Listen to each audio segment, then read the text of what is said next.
And I just wanted to, before I start, I wanted to just let people know where I am. Partially because, maybe you're interested, and partially because I want to just let people know that there might be some background noise. So my name is Karen Spring, and I'm sitting in the lobby of a hotel in Western Honduras in the city of La Esperanza. Some of you might recognize the name of the city. It's La Esperanza. It's also the location of a really important and well-known Honduran grassroots organization called the Civic Council of Indigenous and Popular Organizations of Honduras, COPIN. And COPIN was founded by Berta Cáceres, an indigenous feminist activist who was murdered in 2016 for her resistance against an international financed dam project, which I'll speak about a little later. But I just wanted to let people know that because of where I am, I'm right beside the modem, which is right there, because it's always a signal issue in this city. But if you hear background noise, it's because of the place that I am, and I apologize for that. So getting to introducing myself, Karen Spring is my name. I've lived and I've worked in Honduras on human rights issues and done community support for human rights organizations, grassroots organizations across Honduras for almost 13 years. I arrived in Honduras shortly after the coup in 2009 in June. And the coup basically saw the overthrow, or was the overthrow, of the democratically elected president, President Manuel Zelaya. Now, shortly after I got to Honduras, I was in the protests in Honduras. I was supporting Berta Cáceres and COPIN and other organizations in Honduras resisting the coup, while at the same time I was denouncing the role of Canada and the United States in supporting the coup and all the repression that came after the coup as people tried to overturn the results of the coup and try and get the president that had been overthrown back into the country. And so shortly after that coup and shortly after arriving to Honduras, I was actually invited to Buffalo to speak to you guys in, I think, September of 2009. And actually this committee was one of the first presentations I ever gave to a US group about Honduras and about the Honduras coup. So it's amazing to be invited to speak to you all almost 13 years later. So thank you so much for having me. So I guess I wanted to start the evening by talking a little bit about some really important news that actually just broke in Honduras a couple of hours ago, but that really sort of anchors us in the history of the last 13 years in Honduras and all of the solidarity and all of the resistance led by the Honduran people in the country, but also the role of the United States in this small Central American country. So today, I think around 1 o'clock or 2 o'clock Honduras time, which had been about 3 or 4 o'clock Buffalo time, the Supreme Court of Honduras announced that basically that Juan Orlando Hernandez, the former president of Honduras, will be extradited to the United States, to the New York Southern District Court, who is accusing him of being involved in large-scale drug trafficking and weapons charges.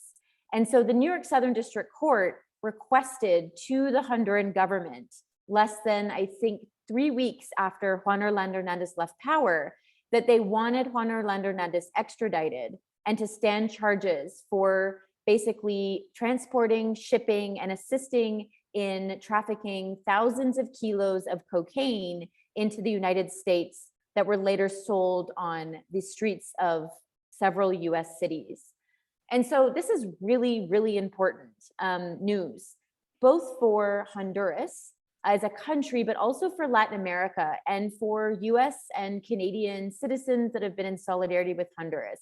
I think it's one of the first times in the history of Latin America that a former or an ex-president has been so quickly requested by US authorities to basically stand these types of charges.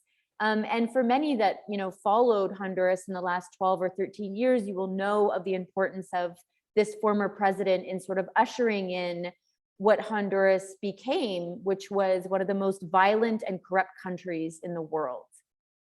So that's the news that was basically delivered today. So there's rumors that the DEA, or the Department of Justice plane, is already on its way to pick Juan Orlando Hernandez up to take him to the United States. And so at the same time as Hondurans are celebrating this news and are basically excited that he's finally being brought to justice, it's also kind of bittersweet. And it's bittersweet for a lot of Hondurans that a former president is being accused and taken to the United States to stand drug charges, partially because a lot of people believe that it's very unfortunate that Honduran institutions, the Honduran court system, the attorney generals, the prosecutors' offices, were unable and unwilling to accuse and try Juan Orlando Hernandez for not only drug trafficking charges, but also significant human rights violations that he committed through his eight-year presidency in Honduras. So they're celebrating, but they're also saying it's really unfair that the Americans that basically propped up this president, which I'll talk about in more detail, and that are now accusing him of drug trafficking, are the ones that are going to bring justice for the Honduran people. So I just want to go back in time, because I think there's some people here tonight that might not know the history of the coup and what the 2009 coup meant for Honduras. And so the coup in Honduras, which is 2009, over almost 13 years ago, basically ushered in two different administrations in the country that were led by the National Party. The National Party is a long one. I think it's one of the oldest political parties in Honduras. And it basically, after the coup, it basically benefited tremendously from the overthrow of this democratically elected president. And the president at the time, Manuel Zelaya, was overthrown because he was starting to do things that the economic elite in a country, the 10 to 12 families that have traditionally sort of dominated Honduras economically, politically, they're also the ones that are the most in alliance with US interests. So for example, if you go to a Burger King or McDonald's in Honduras, those are franchises, US franchises. Granted, it'll probably be wealthy Honduran families that own those franchises around the country. So the Canawati family, the Facuse family, the Atala family, some of the really well-known and wealthy families in the country have always been the traditional allies of the US government. So as Manuel Zelaya, before he was overthrown, what he did is he started to care about poor people in Honduras. He started raising the minimum wage. He started threatening sort of the profit margins of US gas companies by saying he was going to change the amount of money or the profit margin of these companies. He also started saying that he was going to push through land reform for small farmers that were finally being heard by the presidency and saying, we really need this land in order to grow and to have subsistence farming. And so he started making reforms, and the reforms threatened the status quo, and they threatened the interests of these very wealthy families, Honduran families, and threatened the interests of the US and Canada, and the economic interests of the US and Canada. And so he was ushered out in his pajamas on June 28, 2009. And what was installed in Honduras was basically a 12 to 13 year dictatorship. First, it was the President Porfirio Lobo Sosa, who was in power for 4 years, and then Juan Orlando Hernandez took power. And under Honduran law specifically forbids consecutive terms in power. So no president can serve a second term in office, which is different from the United States. I mean, I think the US presidents can serve 2 terms. I'm not sure, maybe more. But in Honduras, you're not allowed to serve a second term. And what Juan Orlando Hernandez did when he came into power in Honduras, when he won the elections that were riddled by fraud, and every single election that's taken place in Honduras since the coup has been riddled with fraud. Basically, what he started to do is he started to take over branches of the take over all powers of the three powers of the state. So he started taking over the legislative branch, which was the Congress. Then he started taking over the Supreme Court, or the court system, which was the judiciary. And he obviously came to power in the executive branch. And so, like, if you're going to take a play out of the Dictatorship 101 playbook, the first thing you're going to do as a dictatorship is try and control the court system, especially in a country where you're not allowed to run for a second term, and a second term as president is considered illegal. So what Juan Orlando Hernandez did is he basically carried out a technical coup of the Supreme Court, and he basically handpicked a new court that later would go on. The constituent chamber of the Supreme Court would later go on to say that and rule, before Juan Orlando Hernandez's first term was up, ruled saying that the Constitution was unconstitutional because Juan Orlando Hernandez couldn't run for a second term. And this ruling, or this, this opinion by the Constitutional Chamber of the Supreme Court, allowed Juan Orlando Hernandez to run again for a second term, allegedly, according to Juan Orlando Hernandez. And so he ran for a second term in 2017. And as Juan Orlando Hernandez took power, I talked about, using basically the playbook, the Dictatorship 101 playbook. He started taking over the state. So there was no longer separation of branches, of the three branches of the government. And so that allowed him a significant amount of power. And all while this was going on, and all while, the Porfirio Lobo Sosa administration was put in power after the coup, and then Juan Orlando Hernandez took power, the United States was just pumping millions and millions of dollars into Honduras in many different ways. So for example, they were propping up the military and the police. They were sending millions of dollars in police and military aid. They were taking Honduran military officers to the United States to give them really, really important military and intelligence training. They were sending tons of millions of dollars of aid to Honduras through USAID and the International Narcotics and Law Enforcement Office inside the State Department. And they were propping up Juan Orlando Hernandez, and they were applauding not only his alleged crackdown on the security situation in the country, because Honduras had basically become the murder capital of the world following the coup, but they also applauded him on implementing a whole bunch of economic reforms that basically favored US companies and favored Canadian companies and the economic interests of US allied countries. So I forgot to mention this when I introduced myself, but I'm a Canadian. And so I really focused, I always mention Canada in all my talks, because as much as, US citizens want to think that the US is, got a lot of problems with their foreign policy, Canada is very much just as bad as the US. We tend to support a lot of what the United States government does in terms of foreign policy.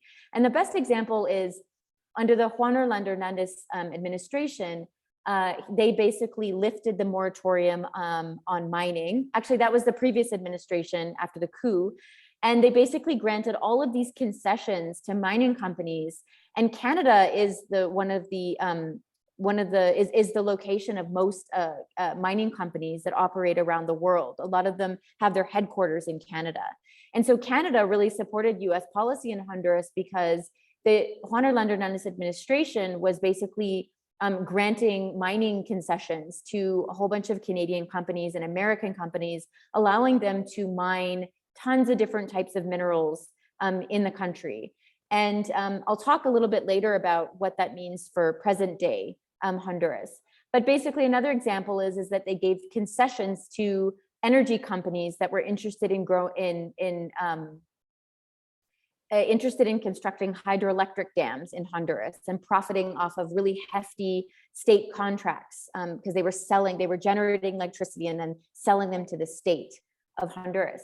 And at the same time as Juan Orlando Hernandez was granting all of these concessions to American, Canadian, and foreign companies and transnational companies, he was also carrying out a really widespread privatization process. He privatized or worked to privatize the National Electrical Energy Company, which was a requirement in order to hand concessions to US and Canadian companies. He privatized the highways, the main highways that sort of connect southern Honduras to the largest Central American port, where a lot of products like bananas and textile, t-shirts, sweaters that are exported to US markets. He carried out a privatization process of he eliminated pension funds or took over control of the pension funds for teachers, which caused teachers to go into the streets and protest. And so while Juan Orlando Hernandez was, funneling millions, along with the United States, was funneling millions of dollars into the military and police that were repressing people that were rising up saying, no, we're not in agreement with building hydroelectric dams on our rivers. We're not in agreement with privatization of state institutions, like also healthcare and education are two really big state institutions that I forgot. Basically, Juan Orlando Hernandez and post-coup Honduras initiated privatization processes of. People were rising up against these efforts, and they were being heavily repressed as a result. And so, Honduras became the most dangerous country in the world to be a journalist. It became the most dangerous country in the world to be a lawyer, a human rights defender, a land defender. And many people will know of Berta Cáceres, who I mentioned, environmentalist, indigenous, feminist leader who was murdered for trying to stop a hydroelectric dam being constructed on a river in indigenous territory without consulting the indigenous territory or the indigenous community prior to its construction. And one of the people that were actually, or several people that were convicted and sentenced for her murder were actually people that worked and that were active military, Honduran military officers. And one of the people, the highest level individual that's been convicted of her murder, David Castillo, was actually an intelligence officer trained at West Point in the United States, and used his training and his intelligence training to basically monitor both Berta Cáceres before her murder, but also monitor the resistance of the indigenous Lenca community that was trying to stop the construction of the dam. So that's like a really, really I'm missing a lot of things, but I'll leave lots of time for questions. So if people want to ask me more questions about that time, that's sort of like what happened in terms of, so the president's name I'm saying in the chat is Juan Orlando Hernandez. I'll write that in the chat. You can also Google him. That he's probably headlines of the New York Times today because he's going to be extradited to the US. So it's a pretty big deal. So you could also Google him and see that news. But I think before I move on to what's happening present day, I wanted to say that one of the things that is becoming known now, which I believe that the United States government knew for a long period of time, but ignored because Juan Orlando Hernandez was just doing all these fantastic things for the United States, militarization, buying weapons from US companies. They were promoting economic interests he was promoting economic interests of the United States and of US companies in Honduras. Honduras turned into a narco state, a narco dictatorship. And what do I mean by that? So I talked about Juan Orlando Hernandez's takeover of really key state institutions. But what I didn't talk about was why he was taking over those state institutions. So obviously, power corrupts people. And so when people think about why presidents want to run for re-election, or why people, why alleged dictators that are labeled by the United States as dictators run for a second term, is partially because of power, of political power, interests in remaining in power. But with Juan Orlando Hernandez and the National Party, there was another interest that they had in maintaining power, which explains a lot of the reasons why repression got so bad in Honduras. So the New York Southern District Court, actual US prosecutors argue in US courts that one of the reasons that Juan Orlando Hernandez was so desperate to stay in power was because at the same time as he was leading the country as president, and he was supposed to be taking care of the needs of his people, he was actually actively trafficking drugs. And he became, along with his family and the network of drug cartels that he worked with, he became a drug kingpin in Honduras. to the point where his cartel, along with the cartels that he worked with, were actually the main suppliers of the Sinaloa cartel in Mexico, to the point where I'm sure many of you have seen the Netflix series Narcos. I'm sure many of you know of the infamous drug trafficker that escaped from jails, El Chapo Guzman, who's now in prison in the United States. El Chapo Guzman actually came to Honduras in, I think, 2013 or 2014, right as Juan Orlando Hernandez was taking power. I can't remember the exact dates, but while Juan Orlando Hernandez was either running or in power or running for re-election, El Chapo Guzman came at least once to Honduras and met with Juan Orlando Hernandez's brother, Tony Hernandez, and several cartel leaders that they were working with in Western Honduras in the Department of Copan. And El Chapo Guzman actually contributed millions of dollars to Juan Orlando Hernandez's presidential campaign.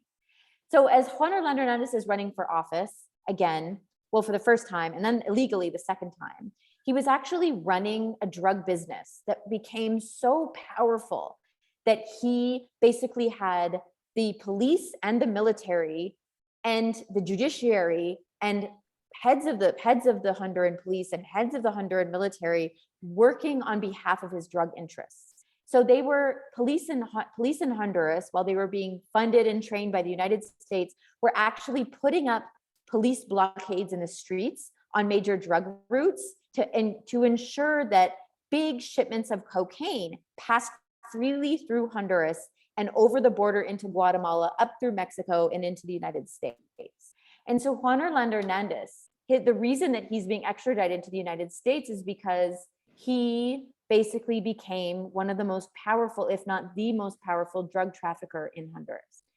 And this was all while the United States was supporting him, backing him, standing next to him. There are pictures of President Obama, President Trump, and Vice President Biden, who's now president, with pictures of next to Juan Orlando Hernandez, shaking his hand, congratulating him on the work that he was doing to crack down on drug traffickers and cracking down on the security situation in the country. And so you can imagine the hypocrisy of the United States as they are propping up this president that's giving U.S. companies and promoting U.S. economic interests.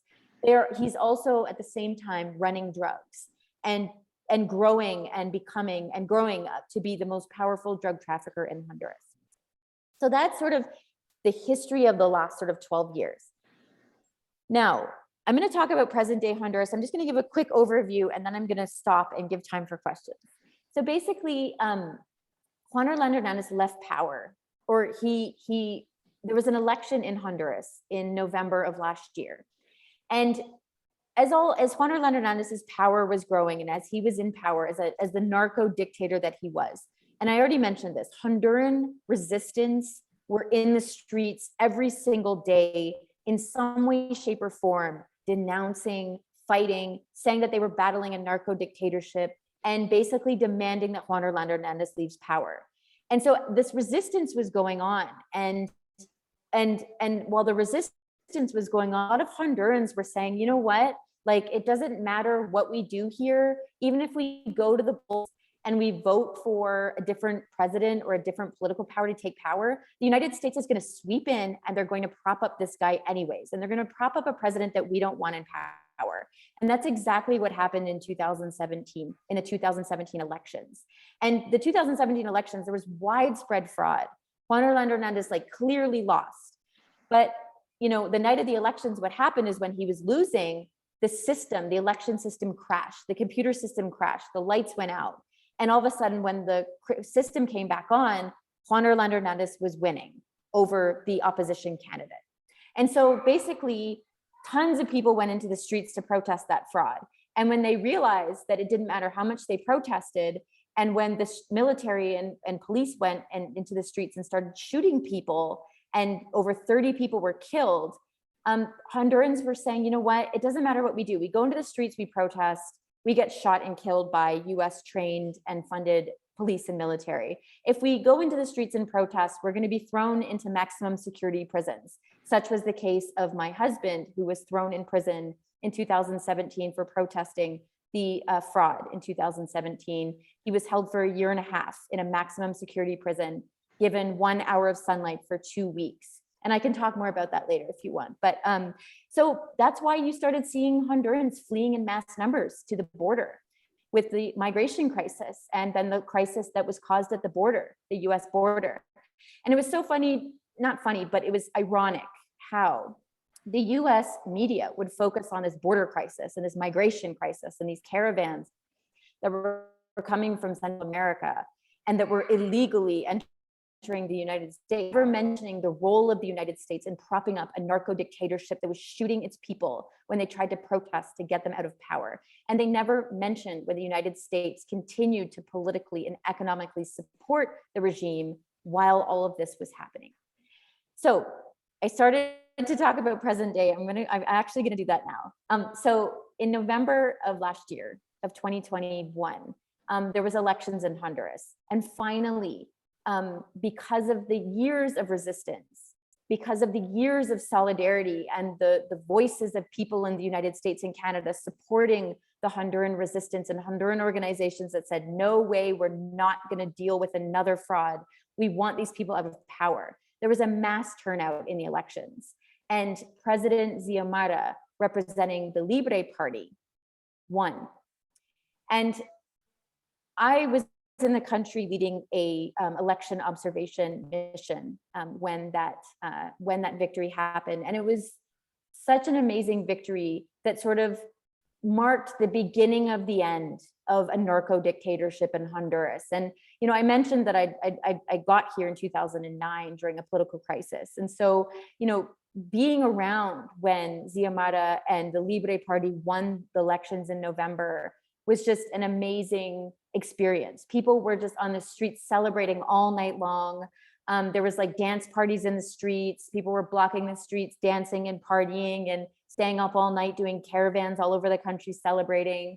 And so people were really happy that finally they felt like there was hope for Honduras and that things could change in Honduras. So almost 2 months ago in January of this year, Xiomara's government took power. And in the 2 months that they've been in power, they've done some pretty incredible things, despite the fact that they're facing really, really difficult circumstances. They're receiving a country that is totally economically broke. Like the narco dictatorship, not only were they trafficking drugs, but they had very, very sophisticated and organized corruption networks in the state that were robbing millions and millions of dollars from state coffers, from education, from healthcare, from finances, from the president's office, from social programs, just across the money that was given from the international financial institutions for COVID. There was just endless amounts of corruption. And so this new government, despite the fact that they're receiving a situation of complete economic crisis, which they've actually declared an economic emergency in the country, they are trying to do some pretty amazing things. And I'll mention a couple and then I'll open the space for questions, because I'm not going to get to everything in my talk. So I really want to hear what people want to learn and want to know in greater detail.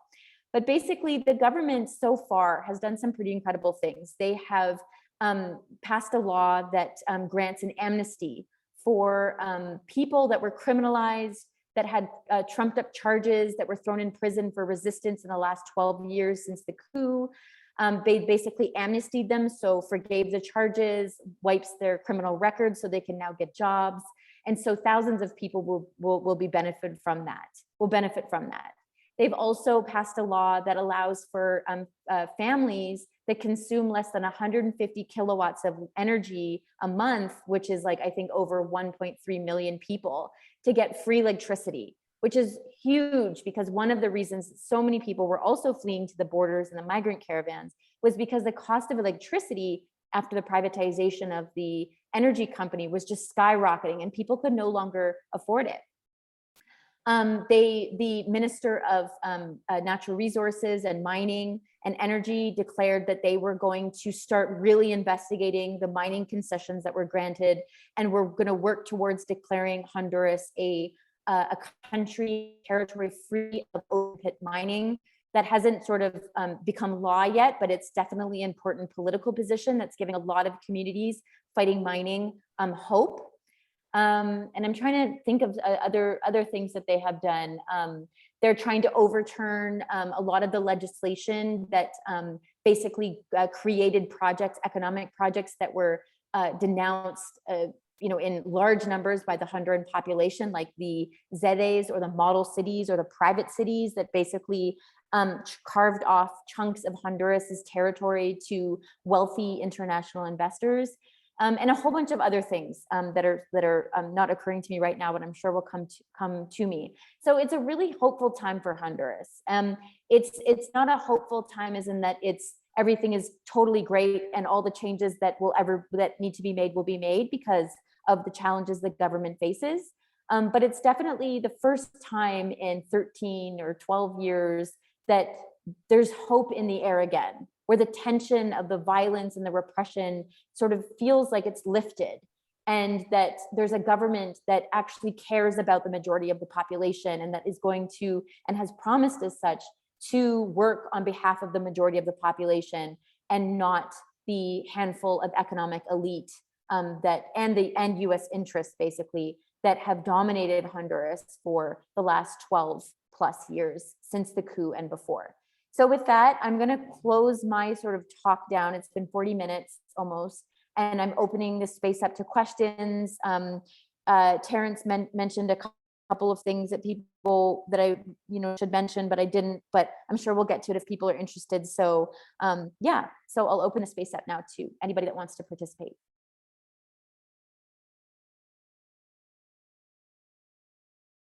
Okay.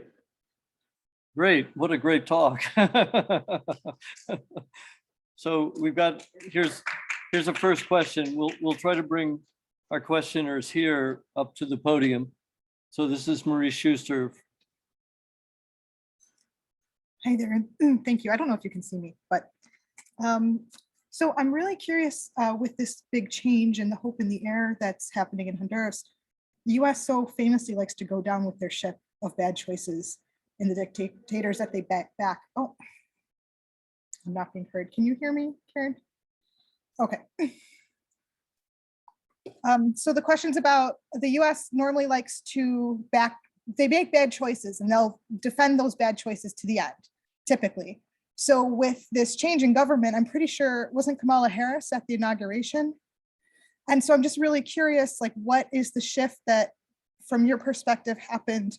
One, that allowed these indictments and the extradition to take place, and that the US is now cozying up to this progressive leader in Latin America when they fought so hard essentially to keep her and her ilk out of power.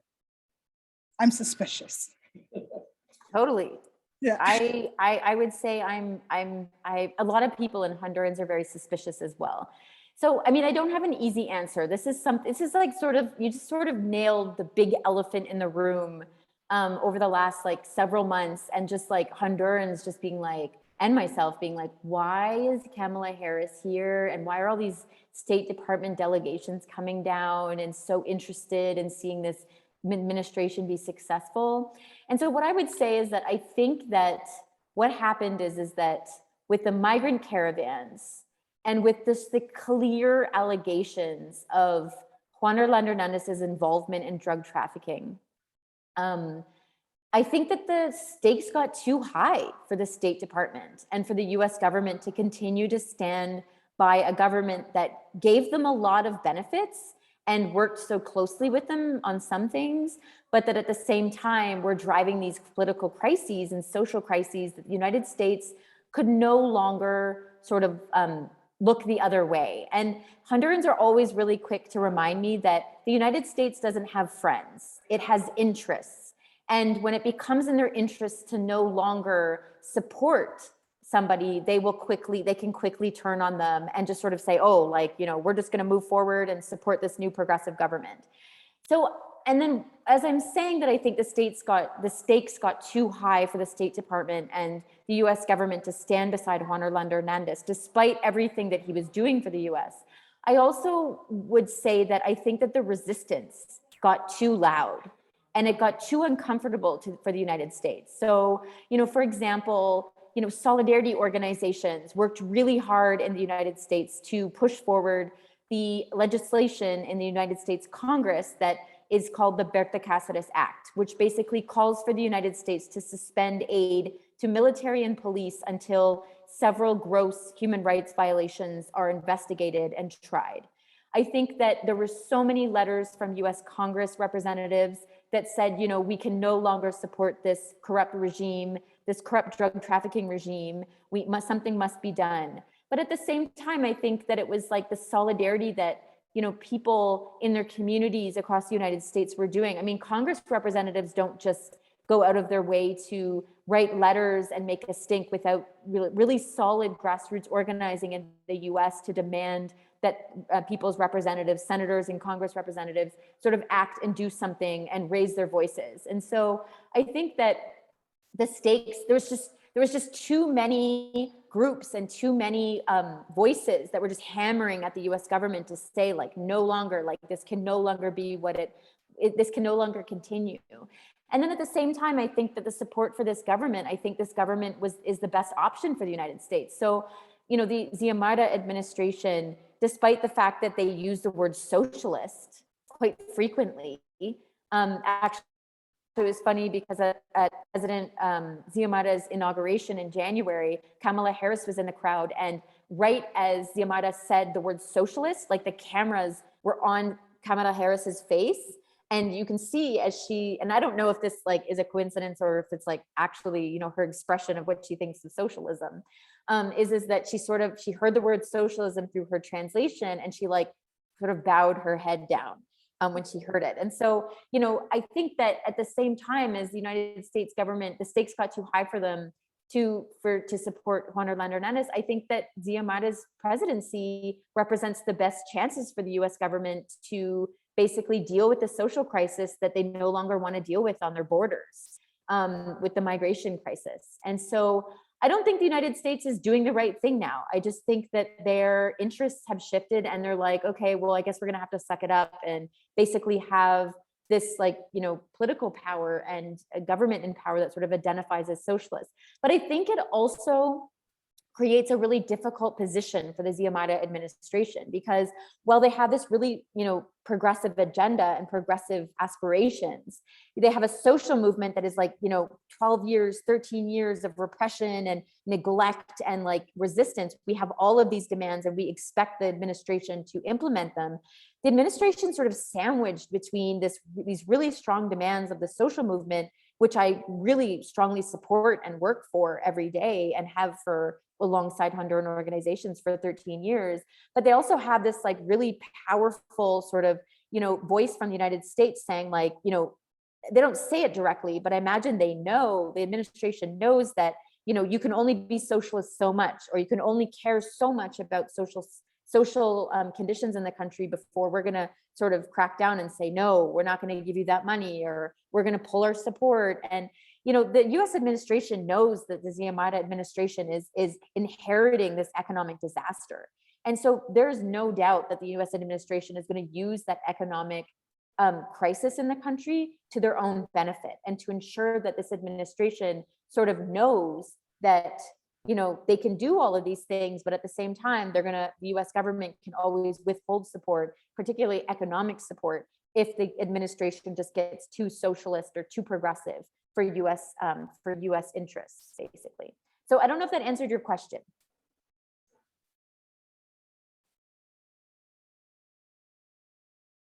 Okay, so we have another question here. Bill Jungles, our man in Chiapas. Hi, Karen. A lot of us go back and remember the time when Honduras became the launching base for the Contra War in Nicaragua, and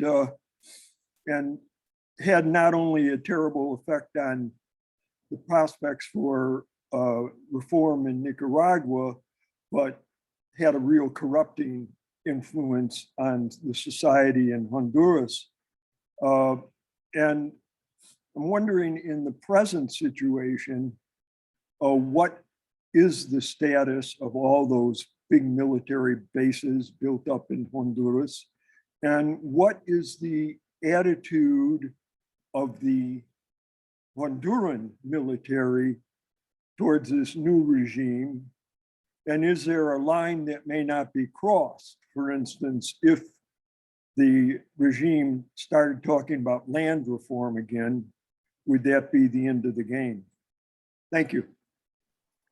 Thank you. Those are great questions. So, so as soon as Xiomara won the presidency, the Honduran social movement, they met with the Honduran social movement in sort of transition meetings. So they formed, the administration formed transition committees and started inviting all sectors of of society to come and present their proposals to the new administration before the administration took power, with the idea that they would work to try and implement some of them to the best of their ability in the first 100 days of government. So one of the proposals by the social movement was to get rid of US military bases.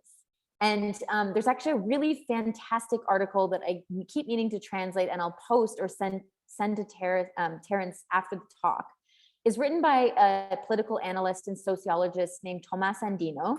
And he wrote this fantastic article about the status of US bases and how it's about time the administration gets rid of these bases and just throws the United States government, or throws the US military out of Honduras. Because you're right, the United States government, or the US military, has the largest base in the region located just an hour and a half north of the capital city.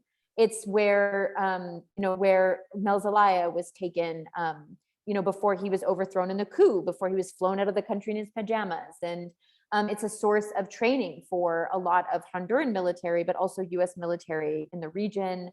And it's also the base point where they maintain other US bases, whether temporary or permanent bases around Honduras. And obviously, because it's the biggest in the region, to other countries in Central America. So there's this really strong demand for US military to leave Honduras. But I think that it's, in my personal opinion, I think it's very challenging for the administration in a tiny country like Honduras to confront a monster that is the United States empire, to throw out the Honduran military or the US military. And I think that even though many of the people in Xiomara's new administration definitely agree that the US military, like personally agree, that the US military shouldn't be allowed in Honduras, it'll be a really challenging, it's a challenging thing for the administration to juggle. So the US is still in Honduras, and the military bases, as far as what has been announced so far, the Xiomara administration has not taken up that issue at all, despite demands from the social movement. So I think that answers that question, hopefully. And then about the Honduran military attitude. So Xiomara is the first female president of Honduras, and she's obviously the first commander-in-chief of the Honduran military. As a woman, that is quite in a country that is, faces a lot of like machismo, a culture that is very much like, in the United States and other countries of the world, have patriarchy and misogyny like built into state institutions. It's quite amazing to see the first, woman president of Honduras command the Honduran armed forces. The forces, or the military, is now under her command, which I think, and as are the police, which I think will have an impact on sort of their attitude towards the Honduran social movement. Like, I already see it now. I'm getting a notification that my internet connection is unstable. So I'm going to turn my camera off briefly and keep talking, and hopefully there won't be an issue. So basically, like I was saying, there has been a change of attitude by at least like when I'm around them. It seems like there's less military in the streets now, and the police are much more sort of chill. They're not as confrontativa. I'm forgetting how to say that in English.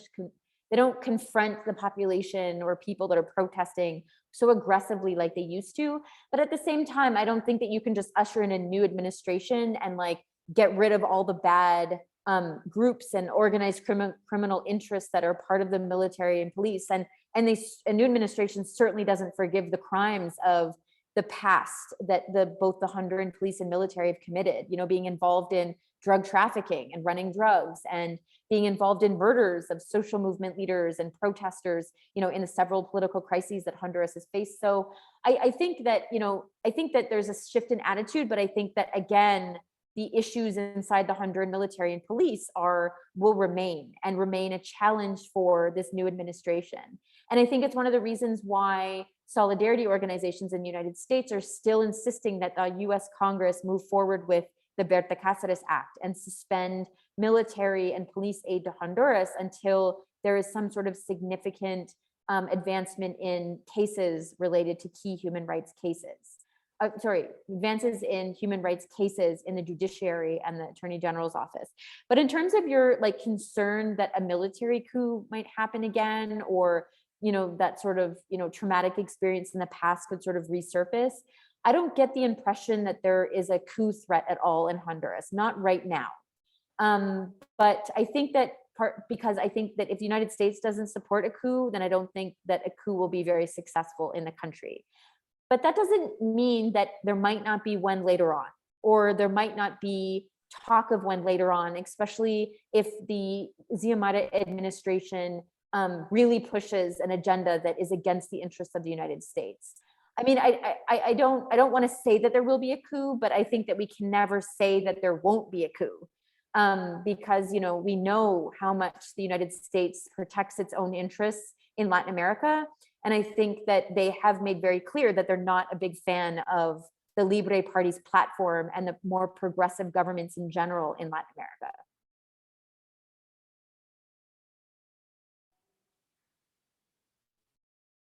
Okay, I guess I always have a question. If I can, can I ask a question? But then someone else in the audience is coming up. But I'll first ask my question. So, I was alarmed to read that it seemed that there was pressure to split political party in Congress supporting the new president, and one suspected that money was behind this. And of course, we always suspect where the money might have been coming from. So I was curious. That affects the ability of the new political party to make all these changes that are so desired by the people. So I was curious about that. And then as a second question, if I'm allowed, I would wonder, how do the countries that border Honduras, how are they changing their relationship now that there's a new sort of perhaps more congenial partner in Central America? So those are my questions. Sure. So regarding the crisis in Congress, so Terrence was referring to, I'm going to turn my camera on again, see if this works. So Terrence was referring to a crisis in Congress right before Xiomara's inauguration in January. And what happened is, part of forming the coalition that won the elections in November, President Xiomara agreed to, if they won the elections, she agreed to let another political party, a smaller political party, the PSH party, elect the president of Congress if they won the elections, as sort of like an agreement in order to form this coalition that then went on to be successful in the elections. And so the crisis sort of brewed because, well, the Libre Party won, Xiomara won the presidency, and she said, okay, PSH party, you can pick the president of Congress. And so PSH decided to pick somebody that was from their own party, the PSH party, and not the Libre Party.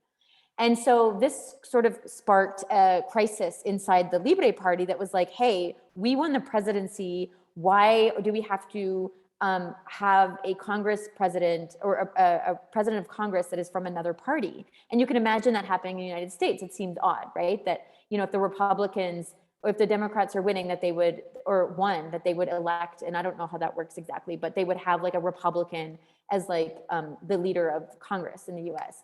And so basically the Libre Party got split on the issue, and there was economic interest, like Terrence mentioned, in that split. So there were some people in the Libre Party, which is Xiomara's party, that said, you know what, we're going to stick with Ziamara. We believe our president. We want to follow our president. We want our president's agenda to be pushed forward, both in the executive branch and in the legislative branch of Congress. So we're going to support this candidate from the PSH party for president.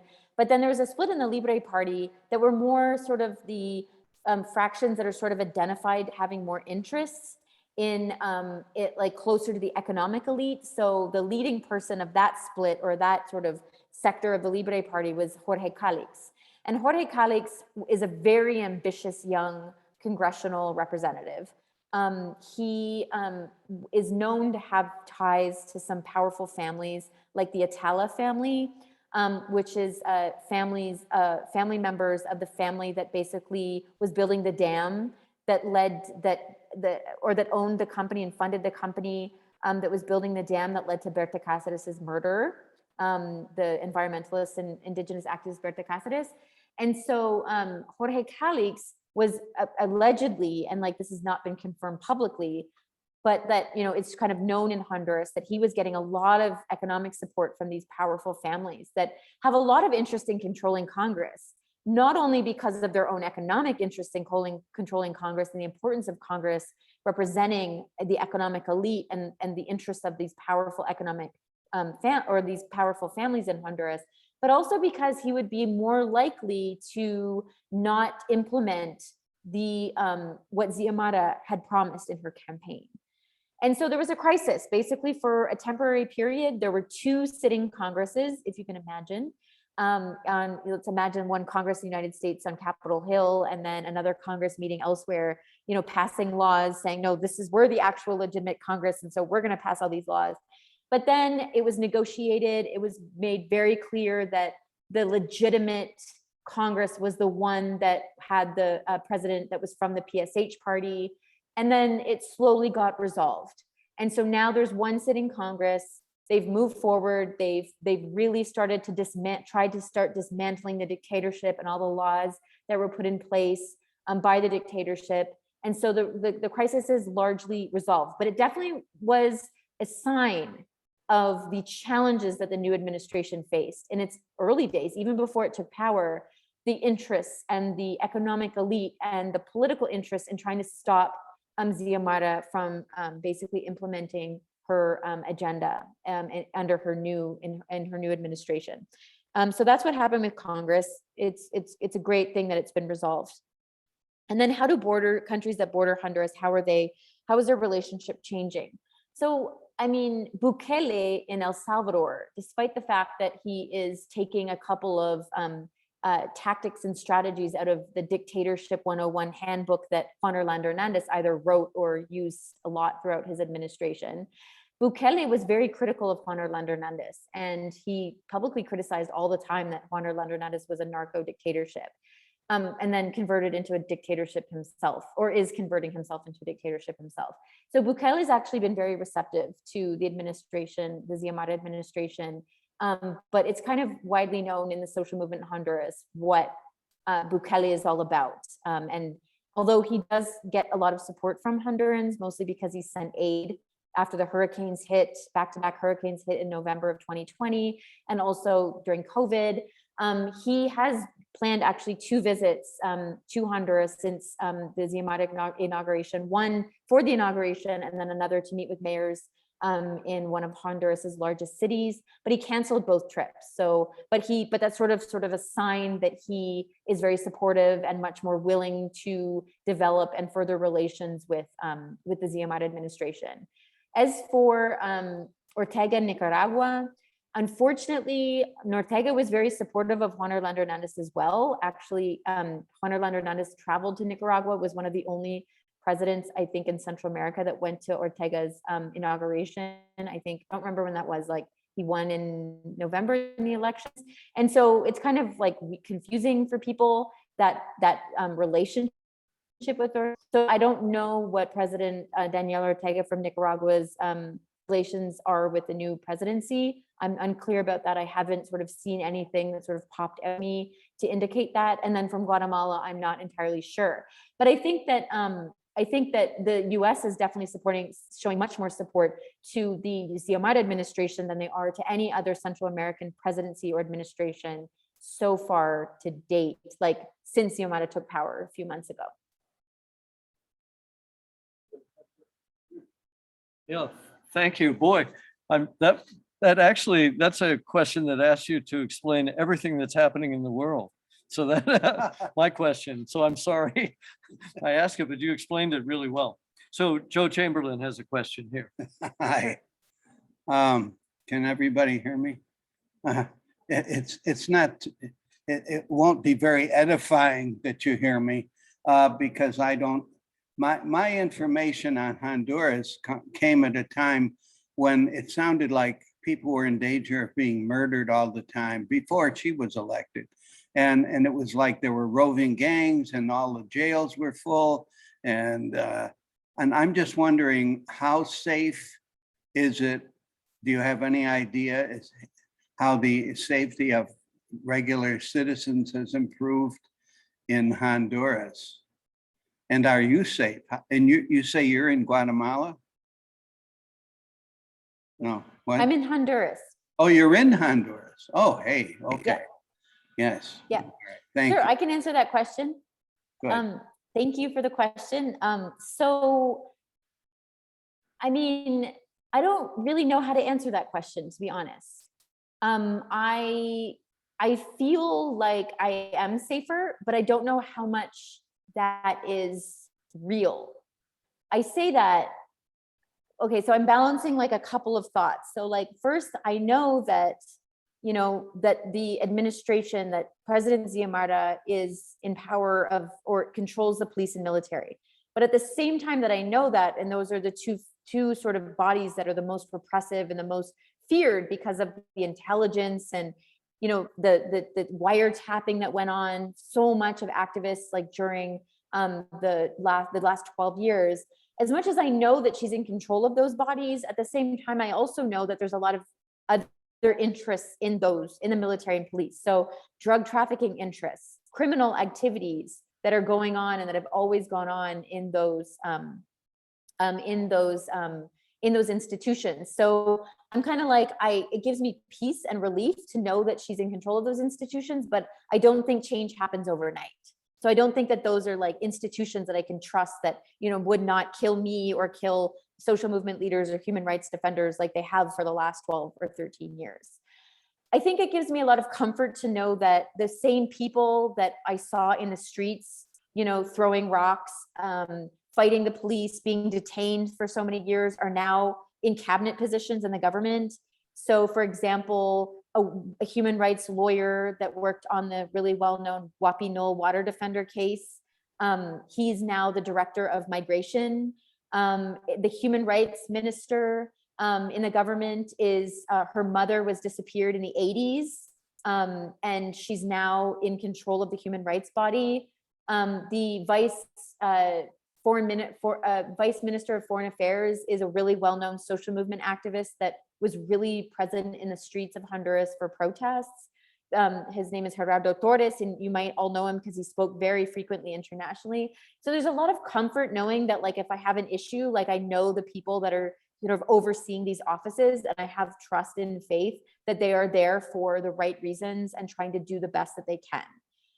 But at the same time, the judiciary, the court system, and the Attorney General's office are still in control by the narco dictatorship. So Juan Orlando Hernandez handpicked the Supreme Court and the court system. He also handpicked the Attorney General. And so those two bodies are really important for cases, for pushing cases forward, denouncing and trying human rights abusers and violators.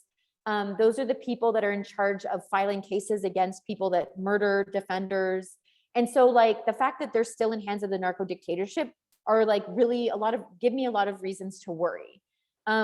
So I think that it's kind of mixed. I mean, at the same time as I feel relief and I feel like I have more support as a human rights defender, you know, granted I'm a foreigner and so I'm speaking for myself, but I kind of get that sense from the Honduran organizations I work for.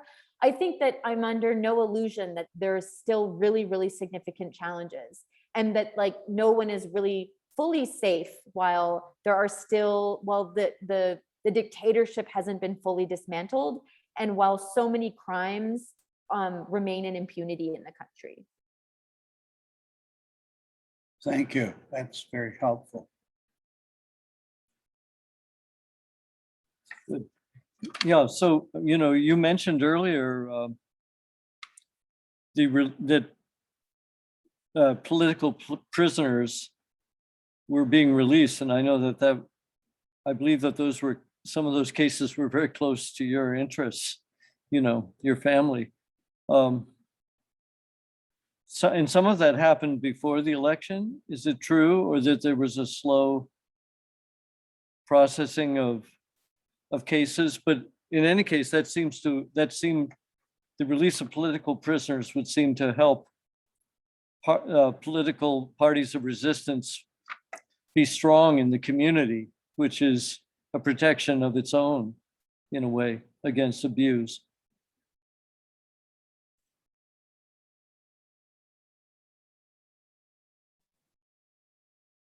So I talk a little bit about political prisoners. So I mentioned previously that my partner, my husband, who was 2008, was one of the thousands of Hondurans went to the streets, protested the 2017 election. And people were murdered, over 30 people were murdered. Most of those cases all remain in impunity. And I'm getting a thing saying that my connection's unstable, so I'm going to turn my camera off again and just keep talking. So, and also, so my partner, Edwin Espinel, was one of like 22, well, one of hundreds of people that were detained in that context.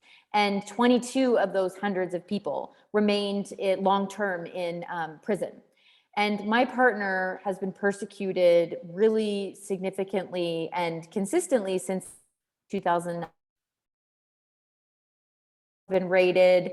His partner before him was killed in the protests or died in the protests from the tear gas.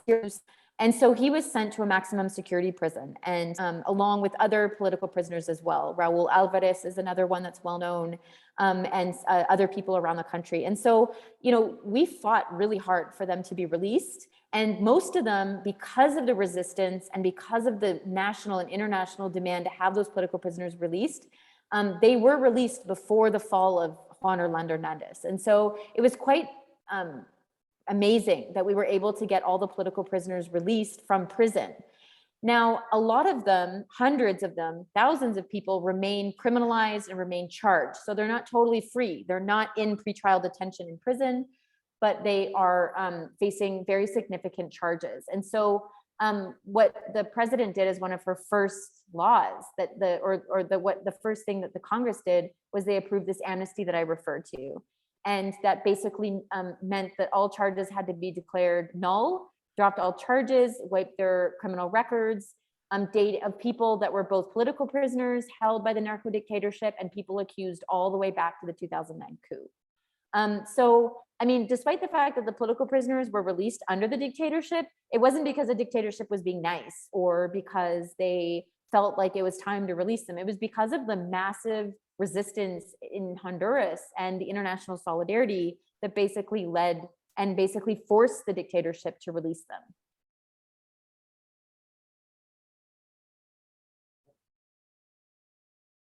Right, we might have another question. Vicky, did you want to come forward with a question? Yeah, I think I could ask. Okay. Yeah, Samaria, did you have a question? Okay, she'll be thinking of her question. Okay, so Vicky Ross. So thank you so much for sharing so much knowledge and such important information. So how have you taken care of yourself and performed self-care in this extreme dangerous situation? And how do you think encouraging people to trust things, how are you building community now moving forward? So any healing of rifts or healing of people? Or if you would speak a little about that.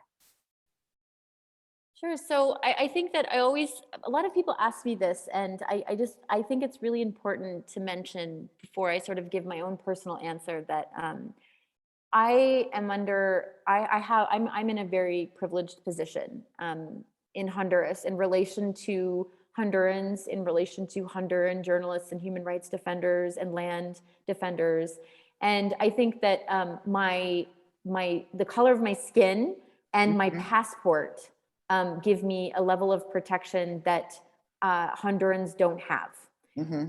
It also can be a disadvantage too, because identity is pretty fluid. And so, when my partner was in prison, the government tried to kick me out of the country, and all my family was in the United States or in Canada, and so it was really hard to draw on support because my family was so far away and so removed from the context, and no one could speak Spanish. So, but at the same time, I think the threats against me will always be much less than they are for Honduran defenders and journalists. So that being said, I think that, in the years that I've been doing activism, I think that it's, just as you do activism in the US, I just think that it's really important to, trust people, build relationships and trust people around you. I think that's one of the things that I've learned so much from the Honduran resistance and Honduran organizations, particularly one of the organizations where I'm present right now. I'm actually working on a project with them, COPIN, which was the organization co-founded by Berta Cáceres, is that they take care of one another to the biggest and smallest degree. So they never leave anyone behind, and they provide support, and they talk through strategy with you. Like when my partner was in prison, COPIN really showed up to all of the protests to demand the release of political prisoners. And, a lot of organizations stood in solidarity with that issue, just like so many other organizations stand in solidarity with a wide ranging of issues. And they don't silo their struggles. They seek alliances, networks, coalitions, they seek similarities, and they come together to sort of, work on a whole bunch of different issues that are ultimately trying to achieve the same thing. Personally, I find that sleeping like every single night really helps if you want to talk to on the personal level of what I've learned how to do.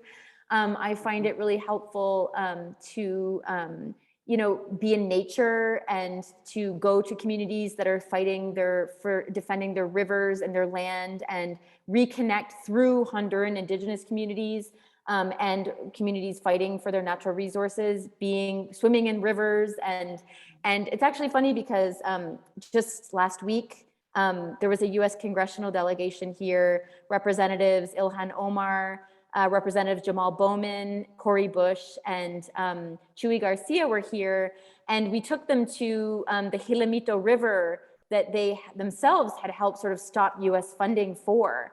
And they went in the river and they connected with the river that they had helped sort of protect and defend from a hydroelectric dam. And so I find those things you always have to remind yourself what you're fighting for. And so often, with struggles against hydroelectric dams and mining, you need to go to those communities that are defending those areas. And I just find I like to run, so I seek green when I'm running and stuff like that. So I don't know, those are sort of big examples and personal examples. I think everybody has their own way. Sometimes I just really like throwing on a Netflix movie that has nothing to do with political stuff and just numbing my brain off of something. Are there that has anything nothing like that?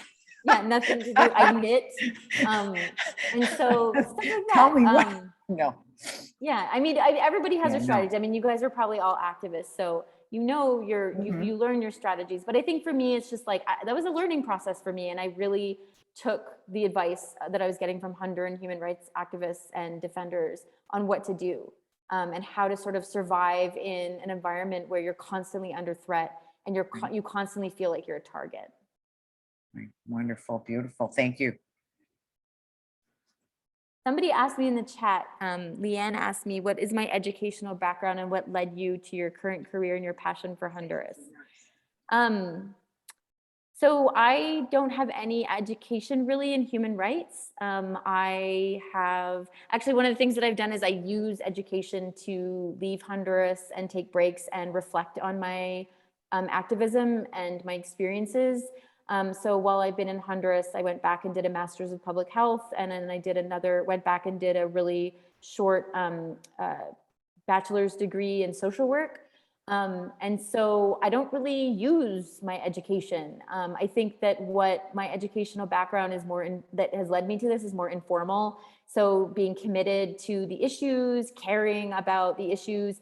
Some people want to fight their fight in their communities in the United States or Canada. And I think that those are the same issues that you're fighting up in the US and Canada are the same issues that Honduran communities are fighting here.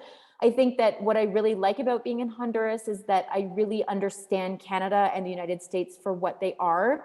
From here, it's something that's been taught to me and that I've come to understand much more deeply than I did when I lived in Canada, United States. And so I sort of understand how the unjust global economic model works for people that are marginalized by the global economic system. I really understand Canada as an imperialist power, just like I understand US as imperialist power, because I'm always looking from Honduras up there, understanding like, why are they treating us like this?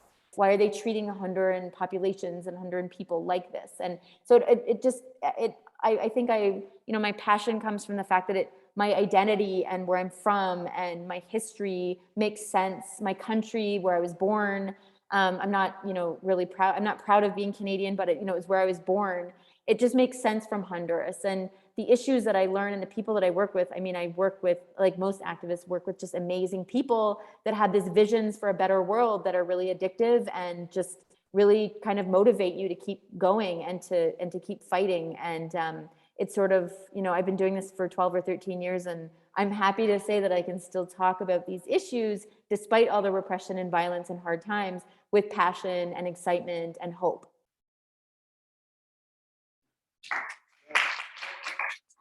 Yeah, we're getting a lot of applause here. It's wonderful. Thank It's you. like having you in the same room with us, and you're so informal in answering these questions. We really appreciate it. So I'm bringing Samaria, who's the president of the Peace Action Canisius. Hi, Karen. It's nice to meet you. Hi there. Nice to meet you too. So yeah, I don't really know too much about Honduras or Honduras society, but I am in a US Latin American relations class, and we read a couple books like the Somoza Falling book, and we learned about Guatemala and the CIA operation to overthrow our Benz. So I'm kind of interested in the history of Honduras and its relations with the US. Sure, like in terms of book suggestions or? Oh yeah, book suggestions yeah. or just like the relationship with the US in the past. Sure, so I'm glad you mentioned that. So I have some suggestions. I can write them in the chat and I'll say them, but I'll also write them in the chat. So one of them is oh no, I'm forgetting the name of her book, but it's, The Long Honduran Night by Dana Frank. She is a professor in California, and she wrote a book about, this was pre-winning, this new government winning. This is when like the dictatorship was at its I think she published it when the dictatorship was at its most repressive stages. So The Long Honduran Night is one for a book. Another book is Who Killed Berta Cáceres? Which focuses on the case, this really infamous case of Berta Cáceres, who won basically the equivalent of the Nobel Peace Prize, but for an environmentalist, the Goldman Environmental Prize. And so that Who Killed Berta Cáceres was written by a British journalist named Nina Lakhani. And so I'm writing that in the chat as well. That's another one that'll give you an overview of Honduras, Honduran history, the role of the United States. There's another fantastic one too called, I can't remember its name, but it's about the Bajo Oguan region, which also gives a really good history of food sovereignty and land and the US role in that. Her name, the author is Tanya Kurson, and she's an American, lives in, I think, Minnesota. She's an activist. I can't remember her book. That's a really fantastic book as well. And then if you wanted to, on my website, I have some resources, a resource section where you can go. It's really outdated. I really need to update it. But it's got resources that you can go to, like video clips and articles that are like good about Honduras. I just want to tell you that Honduras for so long has been one of the forgotten countries in Central America. You get Nicaragua, Guatemala, they tend to get more attention than Honduras. And so there's not a lot of English language books on it. Now, Spanish, there's tons, and I can make those recommendations, but I'm not sure if you want Spanish recommendations or you're just looking for English. No, yeah, I can't speak Spanish, but That's okay. I'm gonna look at the books that you recommended. I also have a follow-up question. You say that you're a human rights defender, so I'm just wondering, like, what human rights are like most important to you, or that you're most passionate about? Okay, so I want to answer your question by sort of like stating my position on human rights. So human rights are often criticized by Indigenous communities and communities in the quote unquote global South for being sort of this European liberal creation. And to a certain degree, I think there's a lot of good things that came out of the creation of human rights, but I wouldn't say that I'm like a human rights defender, like let's say like that follows like the UN Declaration on Human Rights. I'm more of a human rights defender that believes that people and communities that understand their human rights will use human rights as a tool to demand what they want for their struggle, to defend their territories. It's sort of like a tool for them to call on to say, like, you need to care about like the fact that I don't have land to grow food because of my human rights kind of thing. I don't know if I'm explaining it right, but I wanted to say that because I think that some people are like, oh, it's like, oh, she's just human rights defender. So like Article 235 of the Human Rights Declaration is what she's defending. But I think that one of the most important human rights issues that I deal with in Honduras is the issue of land. Land is so important for communities across Honduras, the region, and the United States. If you control land, you have a significant amount of power. And so I think that like land is connected to almost everything. If you want to put in a mine, if you want to put in a hydroelectric dam, you need to own the land. If you want to traffic drugs through Honduras or the United States or in US urban communities, you need to own or have like or have control over the land or a certain degree of territory.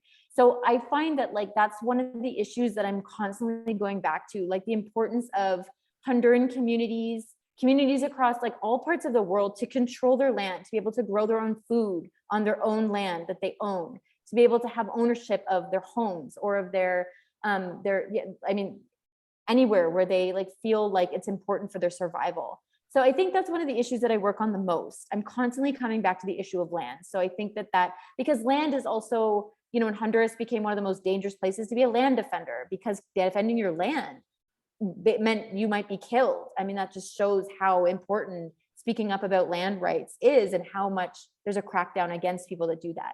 So I think that's one of the human rights that I most sort of work on and support Honduran communities that are fighting for land rights. I think that's probably what I spend most of my time on.